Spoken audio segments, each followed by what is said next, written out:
De vuelta, y está aquí el abogado Ramón Izaguirre. Vamos a iniciar la mesa de análisis de los miércoles. Probablemente llegue, probablemente no, por cuestiones de agenda, la periodista Verónica Espinosa. Si llega aquí, la integramos con mucho gusto. Ramón, ¿cómo estás? Bienvenido, como siempre. Buenas tardes, muchas gracias. Bien, afortunadamente. Escribiste... Con el gusto saludar al auditorio y al equipo de Zona Franca.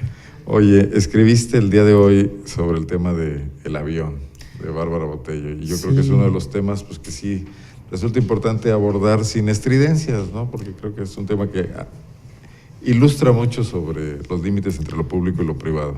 Sí, yo creo que, bueno, yo escribí porque creo que es el tema medular. Tú ya lo habías tratado y lo han tratado otras columnistas. Creo que es el tema medular del viaje. No pude evitar recordar aquel programa de la Isla de la Fantasía de nuestra época, y entonces, bueno, pues sí, me imaginaba así a Tatú y al personaje que hacía Ricardo Montalbán, avisando que llegaba el avión con Bárbara y la comitiva.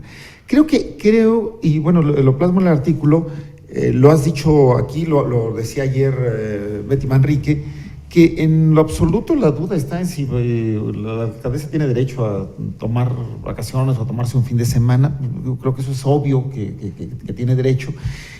En todo caso, el asunto de la oportunidad de hacerlo, y yo recuerdo en el artículo el tema de Sixto Cetina cuando se va al mar Báltico en medio de las inundaciones. Recordé el tema de este viaje del presidente Peña Nieto a Punta Mita cuando se declara, recordarás, 3 días de duelo nacional después de la explosión en el edificio de Pemex. Sí. Y que fue muy cuestionado en redes sociales, que incluso se dice que Peña Nieto llega a Punta Mita con su familia y se regresa, como que rectifica esto. Y esto quiere decir que los viajes de placer de nuestros funcionarios, sobre todo de estos niveles, bueno, tienen un momento también, ¿sí? Y ese momento lo tienen que evaluar muy bien los funcionarios. No se les niega el derecho, pero sí el momento al que lo hagan. Y otro que tú lo has abordado ampliamente es efectivamente el tema del avión, el tema de este regalo de poder volar en un avión particular, en un viaje privado, con un costo que, bueno, Zona Franca cuantificó en una cantidad cercana al $500,000 de pesos. Es un regalo a la alcaldesa en donde no está en duda si la alcaldesa va a dar algo a cambio o no va a dar, si la administración en algún momento se verá más flexible con algún asunto del empresario Arnulfo Padilla o no, sino si Bárbara puede hacerlo o no puede hacerlo. Sí, más allá, o sea, no es si esto corrompe a un funcionario. Si ocurre, entonces habrá un segundo momento, ¿no? Pero más bien el puro hecho de que esté prohibido que la alcaldesa lo reciba de esa manera. Creo que ese es el tema medular. Nos hemos dado una serie de leyes producto de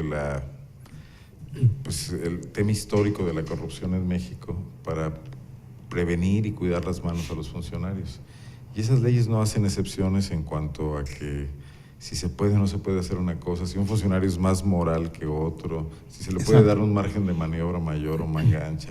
Las leyes establecen cómo debe comportarse un funcionario, le establecen prohibiciones y límites y le establecen también posibilidades. Entonces yo veo ahí que no hay sombra de duda de que no se puede recibir regalos.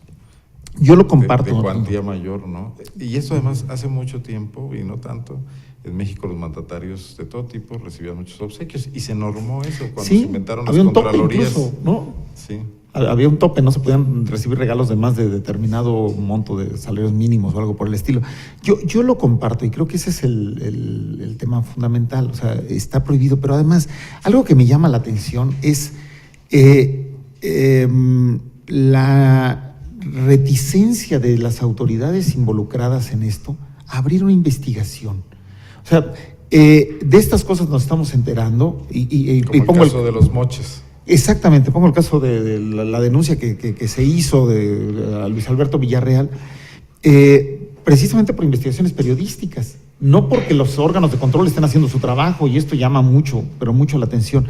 Pero cuando se tienen ya información periodística consistente, cuando los propios funcionarios, como en el caso de la alcaldesa de León, ha asumido su viaje, ha asumido que fue en este avión, etcétera, lo grave es que no merezca una investigación. A lo mejor la investigación arroja que no hay responsabilidad, pero el no hacer la investigación creo que abona mucho a una cultura de impunidad que, bueno, está terriblemente acendrada en nuestro país, ¿no? A mí me parece muy delicada la manera como responde Bárbara Botello, de que ella hace el viaje porque tiene para hacer eso y más, porque es una actitud de prepotencia institucional. Sí, pareciera. Probablemente hay muchos magnates que han ocupado cargos públicos y lo que hacían cuando eran entes privados ya no lo pueden hacer de pronto. Efectivamente. Cuando son funcionarios públicos, porque nos hemos dado una serie de leyes en este país para regular el comportamiento de los funcionarios públicos, ¿no?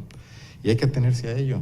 Si Bárbara Botello recibía regalos consistentes en viajes en avión cuando era una abogada litigante o además viajaba por razones de trabajo, eso quedó atrás. Efectivamente. A partir de que jura cumplir la ley y servir a sus conciudadanos, debe atenerse a lo que marcan las leyes al respecto. Hay una ley de responsabilidades de los funcionarios públicos, ¿no? Exactamente. Sí, yo lo comparto. O sea, se abona muy poco, nada más terminar con esta parte, Ramón, a una cultura ciudadana de responsabilidades cuando se responde de esa manera. Exacto, ¿no? Exacto. Y yo insistiría, Arnoldo, cuando no hay una investigación. ¿Por qué no?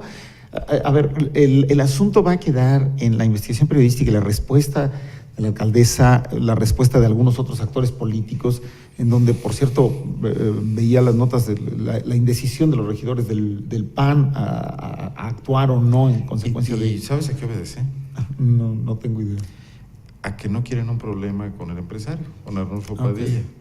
O sea, Miguel Salim, que sigue siendo el norte al que guía las decisiones de los regidores panistas, no quieren problema con Arnulfo Padilla, que es su amigo. No es tanto el problema de la alcaldesa, sino el problema del empresario. Bueno, entonces se estará confirmando un primer logro del viaje, ¿no? El poder para que no se investiguen ciertas cosas, ¿no? A lo mejor los regidores del PAN también quieren que los inviten a Las Vegas, y entonces están en la cola para ir en un viaje de estos, ¿no? Alguno de ellos no lo necesitaría, pero bueno. Pero es bastante grave que de veras ocurran estas cosas y ocurran abonando la cultura de la impunidad. En el caso particular de la oposición panista en León, me parece más grave que anden buscándole tres pies al gato con un determinado tipo de cosas y cuando tienen estas tan claras, decidan eludirlas. Antier el tema era el viaje de Bárbara Botello a Las Vegas y Alfredo Lin Altamirano salió a tocar el tema del viaje de Chachis, el regidor Chachis Martínez a Santander. Algunos meses a España. Hace varios meses. Y bueno, se nota que esta oposición es muy flexible, muy acomodaticia, ¿no?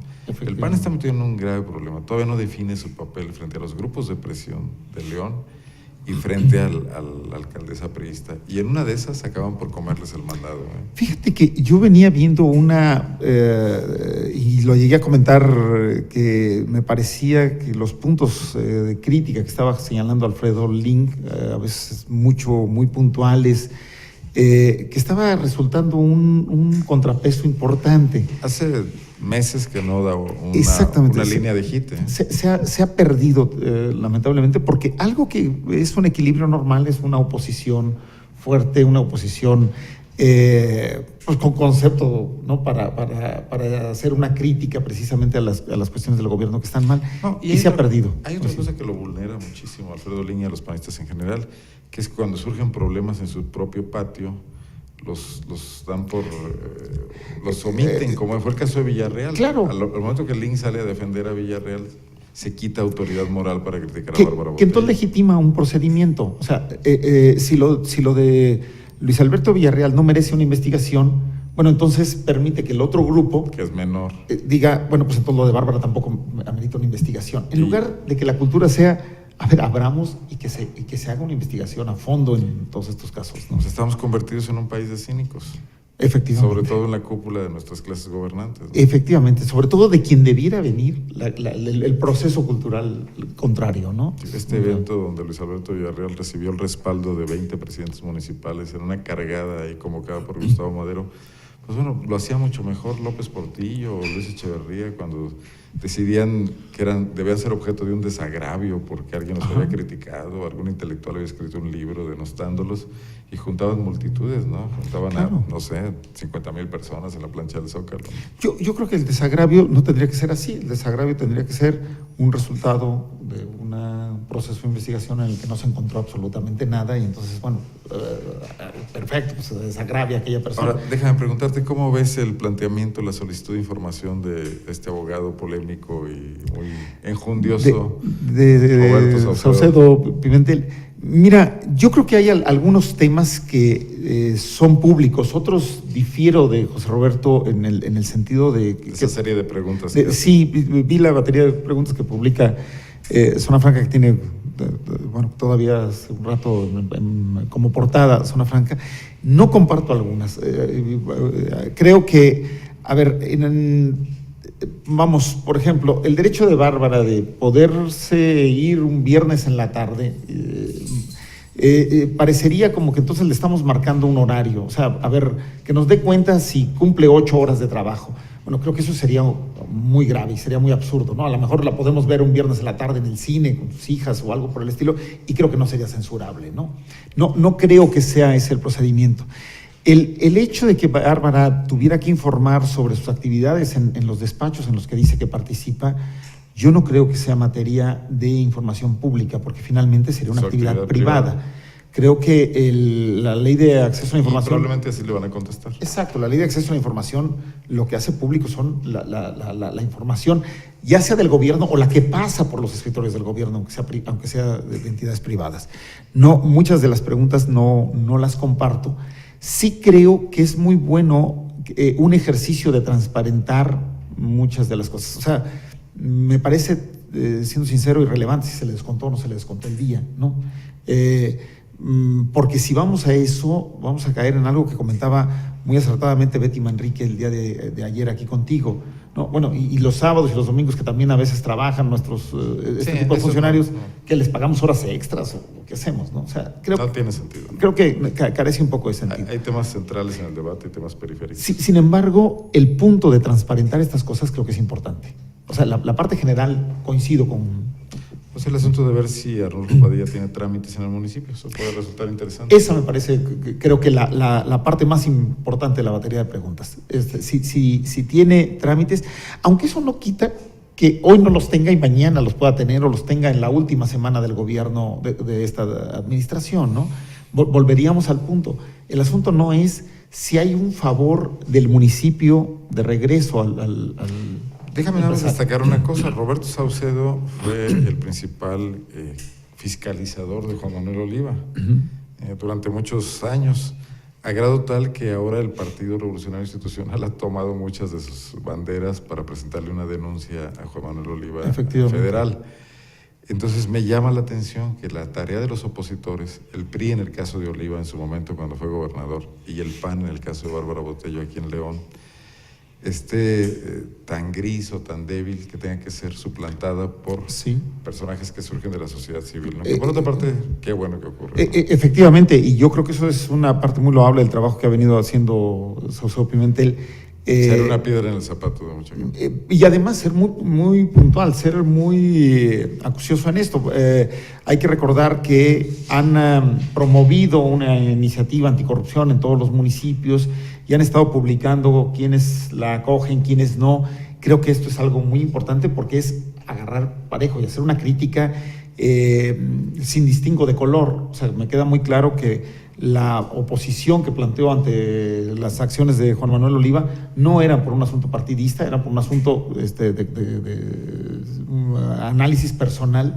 Y efectivamente, en muchos casos, como el de la abogada Saucedo Pimentel, este análisis crítico a ciertos funcionarios está rebasando el análisis de la oposición. Y eso es grave para la oposición, muy bien para la sociedad. Que se deja ver muy acomodaticia, muy intercambiando favores y negociando cosas. Claro. Además diciendo, bueno, si yo te perdono esta, después tú perdóname otra. Bueno, yo tengo a Sheffield, que también viajó a Estados Unidos, tengo el tejado de cristal, ese tipo de cosas, ¿no? Pero bueno, si te parece, dejamos aquí este tema y vamos a revisar una cuestión relevante que puede ser muy trascendente para la vida pública en México. Se celebró esta semana el Día Mundial por la erradicación de la violencia contra las mujeres. El lunes pasado. El lunes, así es, y en México se anunció en una de las medidas quizás más sustantivas, más afirmativas, porque hubo muchos discursos y algunas cuestiones aquí mismo en Guanajuato, pero se anunció este cambio en las reglas mediante las cuales la Secretaría de Gobernación puede decretar una alerta de género, el Instituto Nacional de las Mujeres, sacando de la jugada, digamos, a los funcionarios públicos de los diferentes estados que estaban en el Consejo y dejando la decisión en un panel de especialistas. Todavía no conozco yo los detalles, no sé si tú los conozcas, pero el sentido general es ese. No entro en los detalles, pero de entrada me parece muy importante este cambio de reglas. Creo que el gobierno federal está reaccionando a algo que está ocurriendo en muchos estados, este reclamo que se siente en Guanajuato, Estado de México, diferentes estados, en donde, organizaciones, lo hemos visto aquí muy directamente, organizaciones con una vasta investigación y vasta información, como el caso de Verónica Cruz y Las Libres, han pugnado por este tipo de alertas y se han topado con pared, por decirlo coloquialmente, ¿no? Yo creo que… Por razones políticas. Por razones políticas. Entonces creo que el asunto debe ser analizado verdaderamente en otra mesa que tenga menos características políticas y más características técnicas, ¿no? Yo había comentado hace algunas semanas, Arnoldo, que por ejemplo en el asunto de los feminicidios, a ver, no pasa nada si nos ponemos a ver si de veras son 12 o son 66, la cifra que han manejado las organizaciones civiles. Creo que permitiría un mejor diagnóstico para el propio gobierno y para la propia sociedad. Si esto se va a hacer a través de una mesa, por ejemplo, de especialistas, pues creo que aportará mucho más que el esquema al que se está renunciando, ¿no? Aunque para ponerse de acuerdo sobre esa cifra haría falta que las organizaciones que son, digamos, más activas, con mayor compromiso, con mayor presencia, estuvieran incorporadas a los consejos, al consejo formal que estableció el Poder Ejecutivo en Guanajuato, y no lo están. Es el consejo que preside Lourdes Casares de Félix. Ajá. Yo creo que sería fundamental. Yo creo que, tiene que haber un cambio de conceptos, porque, si el problema sigue siendo el que, por ejemplo, el gobernador Márquez crea que, lo comentaron ayer Betty Manrique y tú, que los que hemos criticado la designación de Lourdes Cáceres estamos haciendo bullying o estamos haciendo una violencia de género a ella. Bueno, pues creo que hay un problema conceptual desde la propia cabeza del gobierno muy, muy grave. Yo sé que hay una gran trivialidad, ¿no?, en abordar el tema. Sí, y bastante desafortunado, pero eso nos lleva a que entonces lo primero que habrá que hacer es ponerse de acuerdo de veras en conceptos y sumar a la sociedad, incorporarlo. También lo hemos planteado en diferentes momentos aquí. No puede ser excluyente. O sea, si el argumento para integrar a Lourdes Cáceres es que hay que sumar, bueno, yo tengo mis dudas en sumar a estos grupos tan extremos como los que queman libros y cosas por el estilo, pero si fuese ese el caso, bueno, entonces están faltando otros grupos, ¿no? El diputado Daniel Campos Lango también en una actitud trivial, porque me preocupa mucho que los panistas tomen esto con tal ligereza, ¿no? Uh-huh. O sea, el tema de la violencia de género mundialmente está reconocido como uno de los problemas más graves de nuestra cultura contemporánea, de todas las culturas contemporáneas, ¿no? La violencia que ha salido a la luz pública porque estaba oculta antes en este carácter privado de la vida de las personas, que está siendo tomado tampoco en serio. Daniel Campos Lango decía, hay que juntar a las que queman libros y a las que no queman libros. Bueno, las que no queman libros no están. Exactamente. O sea, no está Verónica Cruz, no está Ángeles López, no está Malú Mitchell, que es diputada federal, incluso gentes más moderadas, ¿no? Lourdes Gasol, por ejemplo. Claro. Estas gentes no están representadas en el consejo que formó Miguel Márquez. A mí no me preocuparía que lo presidiera quien fuese que lo presidiera. Si el organismo fuera amplio y estuvieran representadas todas las corrientes, se permitiría un inicio de diálogo, ¿no? Volvemos al gran problema de cómo se están conformados, lo ha planteado aquí Luis Fernando Macías, estos consejos ciudadanos, ¿no? En donde, pues en realidad se trata de consejos a modo, en donde den la visión del propio gobierno, y a veces yo creo que hasta más radical que la del propio gobierno, ¿no? O sea, resultan, como dice el dicho, más papistas que el Papa a veces, ¿no? O sea, más radicales. Después de haber adoptado la estrategia, el Código Naranja del programa Únete de las Naciones Unidas, el gobierno del Estado, yo digo que un poco como el que hace un copy-paste para entregarle la tarea al maestro, ¿no? Hemos visto la proliferación de una campaña publicitaria. Está sobre todo en espectaculares, pues está en medios electrónicos, bueno, está incluso en zona franca. En el propio Palacio de Gobierno hay gran…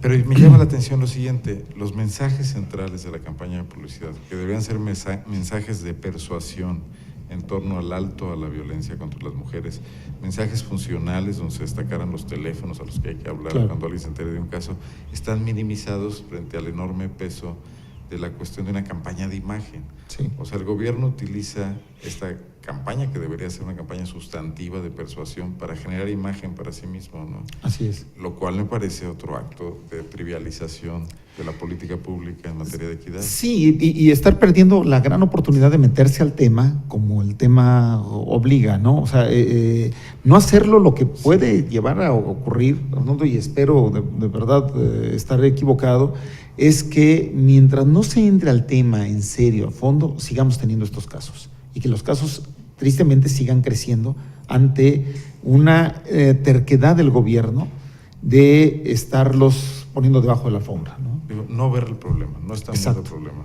Creo que algunas áreas de gobierno lo están viendo, pero en general en su conjunto no lo están viendo. No lo están viendo los diputados, no lo está viendo el Poder Judicial.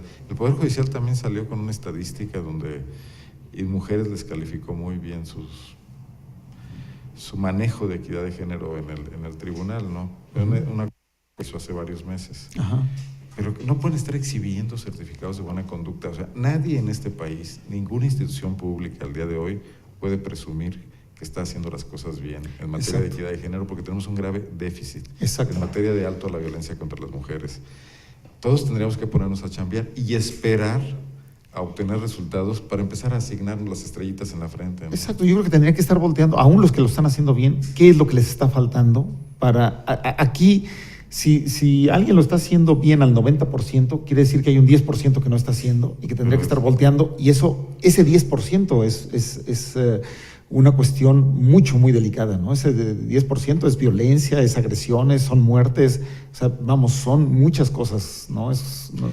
Por ejemplo, de nada sirve hacer el anuncio espectacular, como lo pretenden las autoridades, realmente a nadie les hizo caso, de aumentar las penas a los feminicidas a 70 años, cuando no se incrementan las penas a los agresores de mujeres y cuando no se le da la debida importancia a la agresión. La agresión es el paso muy anticipado al feminicidio, ¿no? Ahí es donde deberían estar enfocadas las baterías. El caso Lucero, otros casos por el estilo, es un contramensaje al tema de las penas. ¿Ya para qué? Sí, podríamos regresarnos al sentido que tienen las penas y bueno, la idea de una pena o de incrementar una pena, pues es efectivamente persuadir al agresor, entre otras cosas, ¿no? Cosa que es lo que menos logra el aumento de una penalidad, ¿no? Está probado estadísticamente de que incluso en los países en los que hay pena de muerte, los delincuentes que cometen delitos sujetos a pena de muerte no se inhiben por ello, no se persuaden de hacer esos delitos porque puedan ser sancionados con una pena de muerte. Entonces, el aumento de penas es una solución bastante mala. Propagandística. Para decir, estoy haciendo algo, ya borré un renglón de la ley. Y hacer la tarea fácil a cambio de omitir la tarea complicada, la tarea de veras sustancial, la tarea que puede aportar algo a tratar de erradicar este tema, ¿no? Esperamos a Vero Espinosa, sobre todo para tratar un tema que me parece muy relevante, que es lo que está ocurriendo en la Sierra Gorda de Guanajuato, declarada reserva de la biosfera, pero donde está latente el asunto de unas compañías mineras que están tratando de obtener ahí beneficios para explotar minerales, lo cual traería un enorme daño al medio ambiente. Hay un reportaje en la revista, no sé si ya se publicó en la revista Proceso y también en el portal de Proceso de esta semana, precisamente Verónica Espinosa sobre el tema. Yo nada más decirles que no nos hemos metido a fondo, desconocemos muy bien los pormenores para no ir a decir inexactitudes. Zona Franca está por iniciar también una serie de trabajos de investigación sobre este tema. Ya lo platicaremos en otra ocasión, ¿no? Encantado, sí, creo que vale la pena. Y bueno, y otro tema que quedará en el tintero, Arnoldo, es finalmente ha sido aprobada ya por las dos cámaras federales la reforma constitucional en materia de transparencia, que vendrá a generar una nueva legislación de transparencia y acceso a la información, que tendrá que esperar pues a que evolucionen los congresos locales para que se valide como una reforma constitucional. Se supone que el trámite en los congresos locales no debe ser complicado, o sea que la mayoría de los congresos locales la aprobarán. Y tendremos un nuevo marco en materia de transparencia bastante interesante que valdrá la pena, yo creo, platicar. También lo comentamos la próxima semana. Por supuesto, sí. Muy bien, Ramón, muchas gracias. Nada más déjeme decirle que, bueno, mañana es Humano y Punto, mañana jueves, pero una de nuestras colaboradoras en la mesa de Humano y Punto, Elaine García, el día de hoy va a ofrecer una conferencia en el Auditorio de Estudios Filosóficos del Templo de Fátima, aquí en León, ahí en la Arvide. El tema de la conferencia es a las 7 de la noche, es ¿qué es el amor? Asunto complicado sin duda, pero si usted quiere saber un poco más de esto y además colaborar, lo que se recaude con la entrada, se está cobrando una cantidad, hay 2 por 1, va destinado a una escuela primaria aquí en León, la escuela que patrocina el padre Patrick en una de las zonas marginadas de la ciudad. Entonces, Elaine García con esta conferencia, ¿qué es el amor? Hoy a las 7 de la noche en el Templo de Fátima, en el auditorio del templo, que es el de la unidad de Auditorio de Estudios Filosóficos del Templo de Fátima. Muchas gracias por acompañarnos hasta aquí. Soy Arnoldo Cuellar, la verdad es a Ramón Izaguirre como todos los miércoles. Los espero el día de mañana. Aquí estaremos en punto de la 1 de la tarde. Muy buenas tardes.